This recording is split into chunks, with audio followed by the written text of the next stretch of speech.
여러분 안녕하십니까? 저 유포트에서 공기업 경제학을 담당하고 있는 신경수입니다. 그래서 만나서 반갑고요. 자, 우리 공기업 경제학을 우리가 어떻게 공략할 것인가에 대해서 오리엔테이션을 진행하도록 하겠습니다. 자, 오리엔테이션 순서는 이렇게 나와 있고요. 자, 먼저 강사 소개가 있네요. 자, 소개가 이렇게 돼 있네. 검증된 경제학 1위. 맞습니다.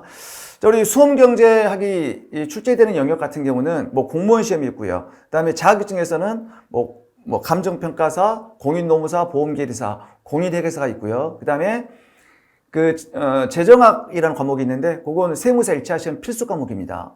모든 영역에서 제가 지금 강의를 하고 있거든요. 그러니까 수험경제학 같은 경우는 모든 출제 영역들이 제 머릿속에 스펙트럼처럼 다 연결되어 있다는 얘기입니다. 그래서 이미 시장에서 평가가 된, 시장에서 평가한 경제학 모두 1등이라는 것을 여러분들이 좀 이해해 주셨으면 좋겠어요. 그래서 강의력이랄지 이런 것에 대해서 의구심 전혀 갖지 않으셔도 된다라는 얘기고요. 실제로 우리가 AS24 수험서 경제학 파트에서 계속 1위를 했고요. 그 다음에 제가 지금 소개되어 있는데 여기 보시면 저는 경제학 박사입니다. 박사인데 제가 수험 경제학 들어오기 전에는 이제 뭐 사교육 들어오기 전에는 공교육 파트에서 계속 강의를 했었거든요. 학교에서 했는데 모든 학교에서 거의 강의 평가로 저 1위 했어요. 1위. 그래서 그것도 수상 경력이 있기 때문에 절대 강사에 대한 자질에 대해서는 의구심을 갖지 말아라 그 얘기입니다. 오케이. 자, 그러면 공기업 우리 전공 필기를 한번 보도록 할게요. 이쪽 파트를. 그러면 크게 이제 기업에 따라서 단일 전공이 있고요. 상경통합, 통합 전공으로 구분이 되는데 먼저 단일 전공. 단일 전공은 이제 경영학, 회계학, 경제학, 그다음에 행정학, 법학이 있단 말이야. 이 중에서 한 과목을 선택을 하는 거예요. 선택하게 되는데 이제 뭐 경영학으로 딱 지정돼서 출제되는 영역도 있어요. 코레일 같은 경우는 경영학 단일이거든요. 그래서 이렇게 단일 전공은 출제되는 기업은 서울교통공사, 인천국제공항공사, 그 다음에 한국수자원공사, 도로교통공단 등등 이렇게 있고요. 그래서 이 단일 전공을 하시는 분들은, 우리 경제학을 준비하시는 분들은 우리가 보통 시험 난이도는 우리가 7급 공무원 시험 정도, 요 정도로 준비하시면 충분할 것 같다. 이렇게 되고요. 그 다음에 이제 두 번째는 상경통합입니다. 여기는 상경통합이기 때문에 경제학, 경영학, 회계학 같이 출제되는 영역이에요. 같이. 그래서 여기는 이제 한국도로공사랄지, 그 다음에 한국환경공단, 요렇게 등등이 있고요. 마지막, 통합전공이 있죠. 자, 통합전공은 경영, 회계, 경제학 해갖고 상경통합이 또 있고요. 그 다음에 법정통합이 있어요. 법정통합은 행정학과 법학 해갖고 법정통합인데 이 모든 영역들이 다 출제가 되는 거예요. 그렇기 때문에 당연히 단일 전공에 비해서는 어떻게 돼요? 난이도는 좀 떨어지겠지만 굉장히 복합적인 학습이 필요할 거다. 그런 얘기인데, 요런 통합전공 출제되는 기업은 국민연금공단, 그 다음에 근로복지공단, 신용보조기금 등등이 있습니다. 그래서 이쪽 영역은 단일 전공에 비해서는 좀 난이도가 좀 낮겠지만 광범위한 이런 학습이 필요할 것이다. 이렇게 생각되고요. 자, 그러면 공기업이 경제학이 우리가 뭐 단일 전공과 뭐 통합 전공에 따라서 난이도는 좀 차이가 있겠지만 대충 전체적으로 어느 정도의 난이도를 갖고 있을 것인가 한번 생각을 해보도록 할게요. 여기 지금 보시면 이쪽으로는 이제 난이도고요. 이쪽은 출제 영역인데 자, 모든 자격증 시험에서 가장 최강의 난이도를 자랑하는 게 바로 공인회계사예요. 공인회계사는 정말 어렵거든요.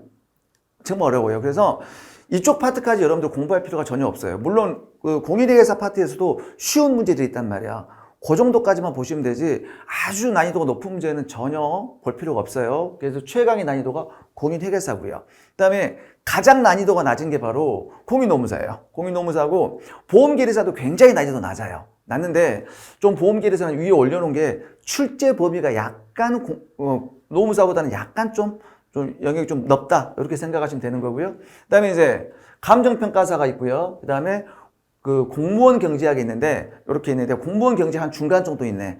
우리는 공기업이기 때문에 최근에 이제 과거에는 공기업 시험이 공무원 수준보다 좀 낮게 출제가 됐는데 최근에는 워낙 이제 경쟁률이 높다 보니까 거의 공무원 수준까지 출제가 되고 있어요. 그래서 여러분들은 공무원 경제학 요 정도로 여러분들 공부를 하시면 충분히 대비가 가능할 것이다 라는 얘기가 될 것이고요. 그 다음에 이제 그럼 공기업 경제학에 대해서 한번 우리가 다시 한번 살펴보도록 할게요. 자, 이제 경제학이란 어떤 거냐? 이제 사회에서 일어난 다양한 어떤 경제 문제나 경제 현상을 과학으로 접근하는 학문이다라고 얘기를 하거든요. 구체적으로 이 과학이 어떤 거냐면요. 바로 수학이야, 수학. 수학이야, 수학. 그러니까 당연히 경제학은 언어 자체가 수학이라고 생각하시면 되는 거예요. 그래서 당연히 기초경제 수학이 강의가 필요할 거란 말이야. 이따가 다시 설명드리기로 하고요. 그러면 수험경제학은 이제 크게 미시경제학, 거시경제학, 국제경제학으로 나눠져요.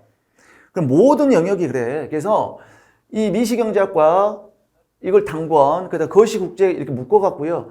50% 출제가 된다고 생각하시면 되는 거예요. 미시경제가 어떤 거냐? 마이크로 이코노믹스야. 마이크로 현미경. 경제를 바라볼 때 현미경, 세밀하게 바라본다는 얘기입니다.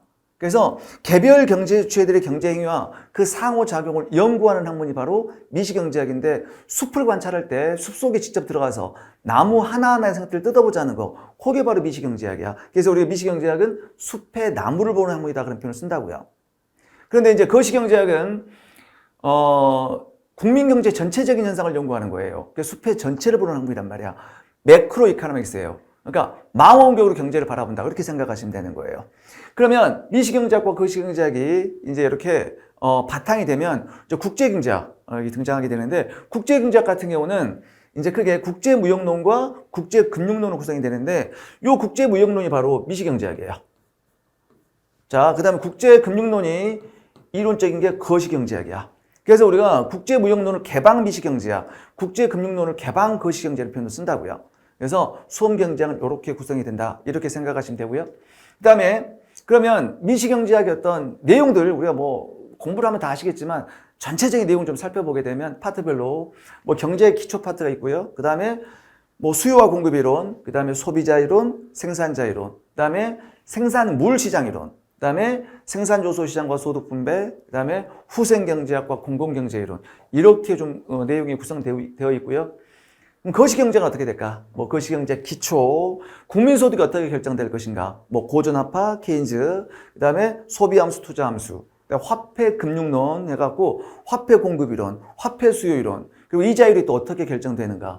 그 다음에 총수요, 총공급이론. 아마 거시경제의 가장 하이라이트야. 가장 출제량이 높은 파트고요. 그 다음에 실업과 인플레이션, 그 다음에 거시경제 학파들이 중요하거든요. 학파별 이론, 마지막이 동태경제 이론이야. 그래서 뭐 경제성장론, 경제발전론, 뭐 경기변동론 다루게 되는 게 이제 거시경제학이에요. 그러면 국제경제학은 아까도 얘기했듯이 국제무역론, 얘가 이제 미시적인 분석 방법을 사용한다 해서 개방 미시경제학, 그 다음에 국제금융은 바로 거시적인 분석 방법을 사용해 개방 거시경제학이 되겠습니다. 자, 그러면 우리가 우리 경제학, 공기업 경제를 어떻게 우리가 공략을 할 것인가에 대해서 학습 방법에 대해서 잠깐 논의를 좀 해볼 텐데, 일단 우리 교재가 있어요. 교재는 지금 이번에 전부 다 완전 개편된 최신 기출 동향을 다 반영한 완전 개편된 교재가 지금 출간이 됐어요.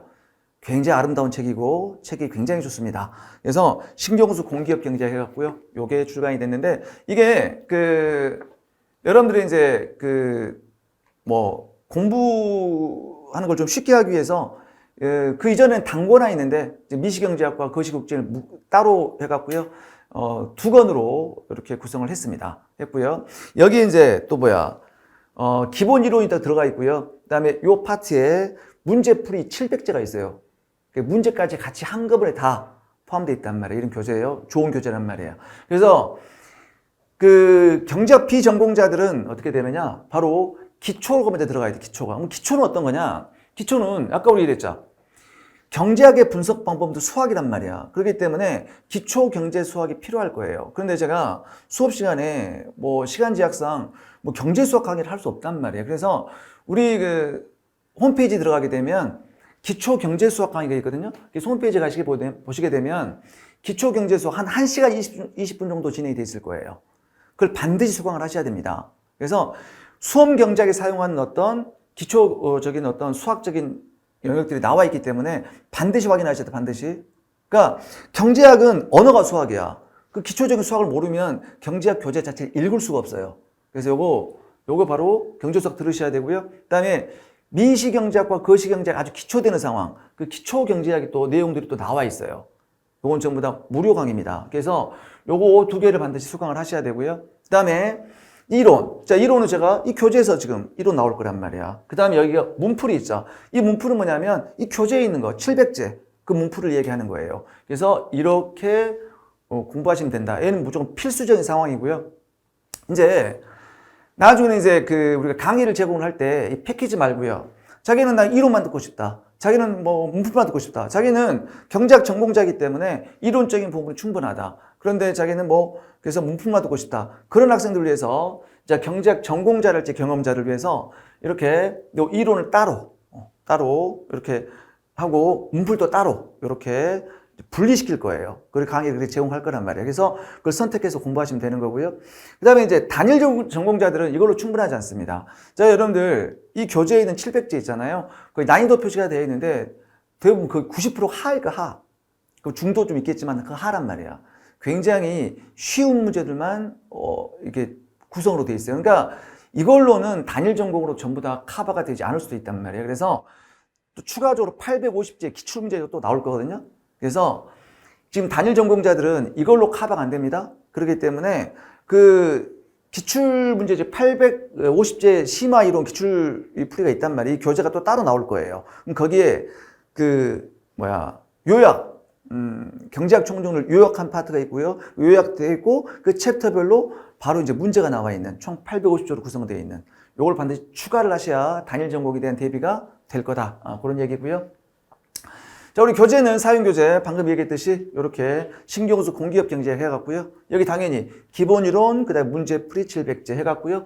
이 두 권으로 구성이 되어 있습니다. 첫 번째는 미시경제학, 두 번째는 거시국제경제학 이렇게 구성이 되어 있고, 자, 공기업 경제학에 대해서 이제 여러 가지 질문들이 있단 말이에요. 그 질문들을 잠깐 보시면, 자, 여기 통합 상경 통합 전공 학습은 어디까지 해야 됩니까? 라는 이런 질문들 많이 하고 있는데, 여러분들 경제학이라는 게 수험 경제학 따로 이쪽 경제학 따로 그런 게 있는 게 아니에요. 경제학도 똑같은 경제학입니다.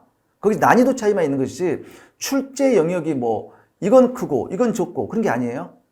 그렇기 때문에 어디까지나 전공 유형과 관계없이 모든 영역이 다 출제가 된다 이렇게 생각하시면 되는 거예요. 그러니까 동일 수준 학습이 필요하다는 얘기입니다. 그리고요. 그다음에 이 난이도가 회계사 수준, CPA 수준까지 출제가 되느냐? 아니라니까? CPA는 정말 엄청난 난이도를 자랑하는 거예요. 그래서 CPA에서 킬러 문항들이 있단 말이야. 거기까지 공부할 필요가 전혀 없어요. 물론 거기서 중하 문제도 있단 말이야. 거기까지만 학습하시면 되는 거예요. 그 다음에 혹시나 매경 테스트, 제가 실제 지금 매경 테스트도 강의를 하고 있어요.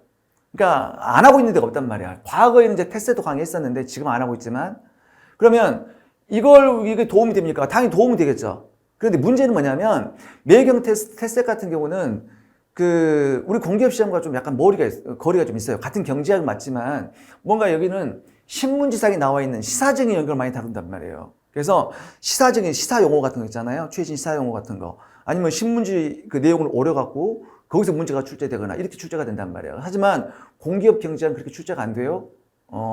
학문적으로, 이론적으로 출제가 되기 때문에 여기까지는 볼 필요가 없어요. 그 다음에 이제, 그럼 여러분들 공부를 할 때 어떻게 경제학 공부를 해야 될 것인가? 당연히 예습을 해야 되겠죠? 당연히 이제 첫 번째는 예습을 해야 돼? 예습을 해야 되고요. 그 다음에, 자, 강의를 수강을 해야 되겠죠? 수강을 해야 되는데, 경제학은 절대로, 독학은 절대 불가능합니다. 그러니까 선생님 없이 혼자서 공부한다? 말도 안 돼요. 이제 법학은 그럴 수 있겠지. 하지만 경제학은 그럴 수가 없어요. 그래서 반드시 강의를 수강하셔야 되고요. 그 다음에, 복습을 해야 되겠죠? 복습하고요. 그 다음에 이제 문제를 풀어봐야 될 거 아닙니까? 그러니까 사실상 여러분들 우리의 최종 목적은 뭡니까? 문제풀이지, 문제풀이. 문제풀이야. 우리는 여기서 우리가 학문을 하는 게 아니란 말이야. 문제풀이야. 그러니까 반드시 문제를 풀어봐야 되는데 그러면 예습과 복습 중에 어떤 게 더 중요합니까?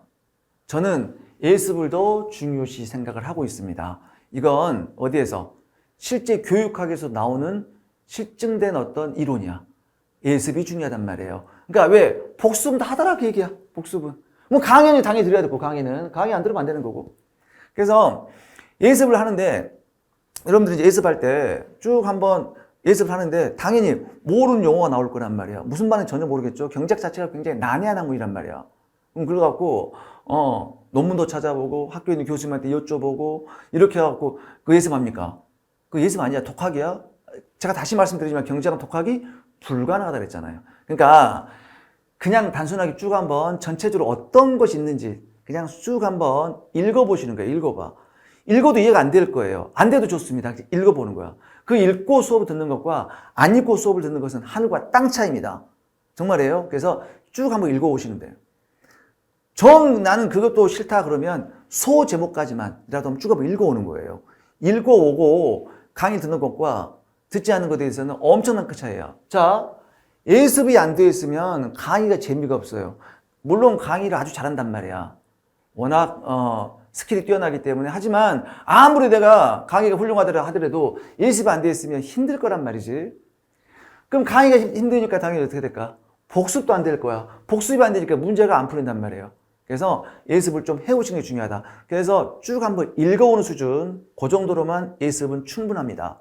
그리고요, 이런 학생들이 있어. 공부하다가 보면 이제 당연히 모든 경제학은 그 유기적으로 연결되어 있거든요. 여러분들 수학도 마찬가지잖아요. 집합을 먼저 알아야 나중에 함수를 알고 함수를 알아야 미분할 거 아닙니까? 경제학도 마찬가지예요.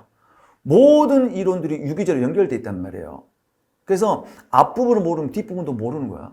연결되어 있단 말이야. 그런데 공부하다 보니까 갑자기 앞부분 얘기가 나와. 그럼 그걸 까먹었어. 다시 돌아가. 바람직하지 않아. 절대 바람직하지 않습니다. 물론 그 일을 확인하는 차원에서는 끝나면 괜찮아. 그런데 이걸 내가 이 챕터 1장이 완벽하게 이해가 안 돼. 내가 완벽하게 이해를 하고 넘어가게 됐다. 가능하지도 않고요. 바람직하지도 않습니다. 그래서 우리는 무엇이 중요하냐. 내가 1차 회독 때 만약 50% 이해했다. 그럼 쭉 넘기시면 되는 거예요. 중요한 것은 뭐냐면 회독수가 중요하다는 얘기입니다. 내가 챕터 1장을 완벽하게 이해, 2장을 완벽하게 이해. 불가능할 뿐더러 바람직하지 않다는 얘기지. 회독수가 중요하다는 얘기입니다. 회독수가. 처음에는 50%, 다시 처음부터 끝까지 다시 보는 거야. 두 번째는 70%, 다시 처음 또 보는 거야. 80%, 이런 식으로 회독수를 늘리는 게 중요한 것이지 모든 과목도 마찬가지예요. 그래서 첫 번째는 이가 이해 안 됐어? 빨간 줄. 두 번째는 또 형광펜. 세 번째는 파란색 볼펜. 이런 식으로 점점 줄여가는 거예요. 그래서 대부분의 합격생들을 보게 되면 회독수를 많이 했더라. 그 얘기예요. 회독수를. 그래서 여기 나와 있죠. 회독, 반복, 이게 중요하단 말이야. 그래서 내가 다시 얘기하지만 미시를 완벽하게 이해하고 거시를 완벽하게 이해하고 이건 불가능할 뿐더러 바람직하지 않다. 그래서 처음부터까지 회독수를 계속해서 늘려가는 게 중요할 거다는 얘기입니다. 그래서 여러분들 아무튼 그 경제학을 공부를 하는데 신경수를 만났다.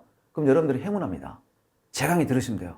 그러면 그냥 좋은 점수 받을 수 있다. 이렇게 생각하시면 되는 거예요. 그래서 이제 아무튼 여러분들과 같이 열심히 한번 해서 좋은 성과를 나게끔 저도 열심히 할 테니까 우리 한번 열심히 한번 해보도록 합시다. 그러면 분명히 좋은 결과가 있을 거예요. 자, 강의 시간에 뵙도록 하겠습니다. 지금까지 신경수였습니다.